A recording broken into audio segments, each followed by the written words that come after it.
Je suis le premier à regretter cette situation, qui pour moi est un vrai gâchis.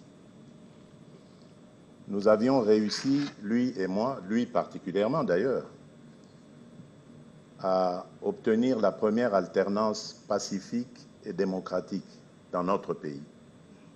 Après 60 ans, 58 ans, 60, on était à quel moment là? On était en 2018, 58. Donc, c'était historique. Et nous n'avions pas le droit de cracher sur un tel héritage. Malheureusement, aujourd'hui, les générations à venir retiendront que celui qui a été un acteur clé dans cette alternance pacifique et démocratique a aussi été le fossoyeur de cette belle œuvre. Je me rappelle qu'en 2024, après une intervention chirurgicale en Belgique, j'avais tenu un point de presse, une interview, et j'avais déjà dénoncé ce fait. Il y a eu un tollé, mais vous oubliez que le président de la République est quand même, si pas le mieux informé, en tout cas très bien informé.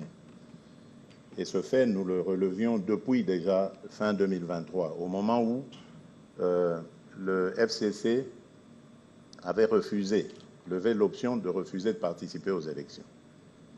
Nous savions déjà à cet instant-là que leur but était en fait d'empêcher la tenue des élections. Parce que ce qu'ils font après n'avait pris que du retard.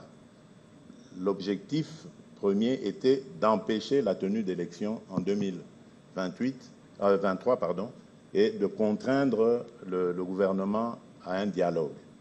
Exactement ce qu'ils font aujourd'hui. Et vous le savez d'ailleurs, mon prédécesseur est sorti clandestinement du pays. Or, jusque-là, avant cela, à chacun de ces déplacements, il ne manquait pas de me le faire savoir. Nous avions un canal par lequel il me faisait parvenir ces messages. Et là, il est parti, j'étais surpris. D'ailleurs, je l'avais invité à mon investiture en janvier 2024. Et vous avez vu, il m'a répondu via sa porte-parole et à travers les réseaux. C'est là que j'ai su qu'il était parti pour un cursus en Afrique du Sud et sans crier gare. Donc, vous comprenez que moi, je suis le premier déçu parce que je comptais évidemment sur cette